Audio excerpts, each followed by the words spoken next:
हुबली में पूर्व मंत्री सीसी पाटिल ने सीएम सिद्धारमैया पर निशाना साधते हुए मोडा मामले में कहा कि सीएम सिद्धारमैया के पास कोई विकल्प नहीं है। कोर्ट ने उन्हें जांच का सामना करने का आदेश दिया है। उन्होंने आरोप लगाया कि कांग्रेस प्रदेश भाजपा जेडीएस के खिलाफ नफरत की राजनीति कर रही है। जब से ये सरकार सत्ता में आई है तब से विकास के बारे में कोई विचार नहीं किया गया।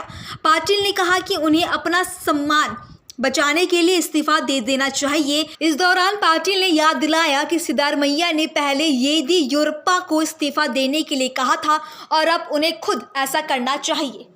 ಮೂಡ ಆಗರ ಸಂಬಂಧಪಟ್ಟಂಗೆ ಸಾಕಷ್ಟು ಒತ್ತಾಯ ಕೂಡ ಮಾಡಿದ್ರಿ. ಸಿದ್ದರಾಮಯ್ಯನವರು ಹೇಳೋದು ಒಂದೇ ಮಾತು, ನಾನು ತಪ್ಪಿಲ್ಲ, ನಾನು ತನಿಖೆ ಎದುರಿಸ್ತೇನೆ ಅಂತ. ತನಿಖೆ ಎದುರಿಸ್ತೇನೆ ಅನ್ನಕ್ಕೆ it is not there choice. Court ಆದೇಶ ಮಾಡಿದ್ದು ತನಿಖೆ ಆಗೇ ಹಾಕೈತೆ.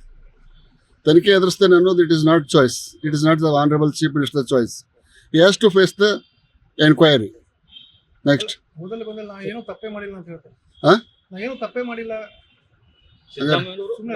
ರಾಜೀನಾಮೆ ಬಿಜೆಪಿಗರು ಕೇಳಿದ್ರು. ಗವರ್ನರ್ ರಾಜಭವನ ಕೊಟ್ಟಾಗ ರಾಜಕಾರಣ ಅಂದ್ರು. ಗೌರವಾನ್ವಿತ ನ್ಯಾಯಾಧೀಶರು ಏನು ಮಾಡ್ಯಾರ? ಆದೇಶ ತನಿಖೆ ಮಾಡ್ಬೇಕಂತ ಹೇಳಿಲ್ಲ, ಅತ್ಯವಶ್ಯವಾಗಿ ತನಿಖೆ ಆಗಬೇಕು,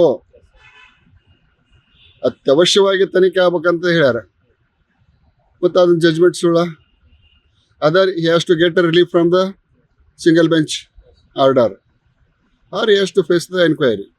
ಮತ್ತೀಗ ಕುಮಾರಸ್ವಾಮಿಯ ಒಂದು ಕೇಸಿಗೆ ಸಂಬಂಧಪಟ್ಟಂಗೆ SIT ಜಾಮೀನು ಅರ್ಜಿ ರದ್ದು ಕೋರಿ ಕೋರ್ಟಿಗೆ ಹೋಗಿದೆ ಸರ್. ಕುಮಾರಸ್ವಾಮಿ ಕೇಸ್ ಯಾವಾಗ? ಹಳೆ ಕೇಸ್. ಈ ಸರ್ಕಾರದೊಳಗೆ ಆಗಲೇ ಗೃಹ ಮಂತ್ರಿಗಳದು ಎಲ್ಲೋ ಒಂದು ಸ್ಮಾಲ್ ಕ್ಲಿಪ್ ನೋಡ್ದಂಗೆ ಆಯಿತು.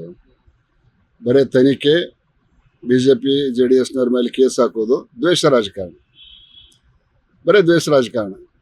ಅಭಿವೃದ್ಧಿ ಇದಿಲ್ಲ. ನಿಮ್ಮ ಮಾಧ್ಯಮದೊಳಗೆಲ್ಲರ ಅಭಿವೃದ್ಧಿ ಒಂದರ ದಿವಸ ಚರ್ಚೆ ಆಗಿದೆ. ಯಾವಾರ ಭೂಮಿ ಪೂಜೆ ನೋಡಿರಿ, ಯಾವಾರ ಉದ್ಘಾಟನೆ ನೋಡಿರಿ. ಉದ್ದೇಶ ಏನಿರ್ಬೋದು ಅಂತೀವಿ ಸರ್ ಈ ವಿಚಾರ? ಯಾವುದು? ಈಗ ಸರ್ಕಾರ ಬರೀ ಕೇಸು, ಪಕ್ಷಗಳ ವಿರುದ್ಧ ಹಿಡಿಯುವುದು, ಪಾಪರ್ ಗವರ್ಮೆಂಟ್, ಬ್ಯಾಂಕ್ರಪ್ಟ್ ಗವರ್ಮೆಂಟ್. ಅಭಿವೃದ್ಧಿ ಕೆಲಸಕ್ಕೆ ₹1 ಕೊಡೋಕೆ ಇವ್ರ ಕಡೆ ಇಲ್ಲ. ಗ್ಯಾರಂಟಿ ಯೋಜನೆಗೆ ಕಾಂಗ್ರೆಸ್ನವ್ರನ್ನ ಅಧ್ಯಕ್ಷರು ಮಾಡ್ಯಾರ. ಅವ್ರಿಗೆ ₹25,000 ಪಗಾರ ಕೊಡ್ತಾರೆ ತಿಂಗಳ. ಗ್ಯಾರಂಟಿ ಯೋಜನೆ ಅಡಿಯಲ್ಲಿ ಇವಾಗ ಗ್ಯಾರಂಟಿ ಯೋಜನೆ ಸ್ಕೀಮ್ ಕಾಪಾಡೋಕೆ ಬೇರೆ ಡೈರಿ ಪ್ರಾಡಕ್ಟ್ಸ್ ದಿನನಿತ್ಯ ಬೆಲೆ ಏರಿಕೆ ಆಗ್ತಾ ಇದೆ ಸರ್. ನಾನು ಹೇಳ್ತೇನೆ, ಇವೆಲ್ಲ ಗೊಂದಲಕ್ಕೆ ತೆರೆ ಎಳೆದ ವಿಧಾನಸಭೆಯನ್ನು ವಿಸರ್ಜಿಸಿ ಚುನಾವಣೆಗೆ ಹೋಗೋದು ಒಳ್ಳೆಯದು. ಸರ್, ಸಿಎಂ ಅವರು ರಾಜೀನಾಮೆ ಕೊಡ್ತಾರಂತ ಅನಿಸುತ್ತಾ ನಿಮ್ಮ ವೈಯಕ್ತಿಕವಾಗಿ ನೋಡಿದಂಗೆ? ಅವರು ಇದುವರೆಗೂ ಗೌರವಯುತವಾಗಿ ರಾಜಕಾರಣ ಬಂದಂಥ ಒಬ್ಬ ಹಿರಿಯ ನಾಯಕ. ಅವರು ಘನತೆ ಗೌರವವನ್ನು ಉಳಿಸ್ಕೋಬೇಕಾದ್ರೆ ಅವ್ರು ರಾಜೀನಾಮೆ ಕೊಡಬೇಕು.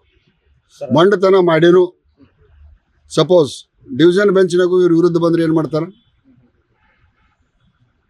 ಇದೇ ಸಿದ್ದರಾಮಯ್ಯನವರು ಯಡಿಯೂರಪ್ಪನವ್ರ ಮೇಲೆ ಕೇಸ್ ಬಂದಾಗ ಏನು ಮಾತಾಡ್ಯಾರ? ಪ್ರಶ್ನೆ ಮಾತಾಡಿದ್ರು.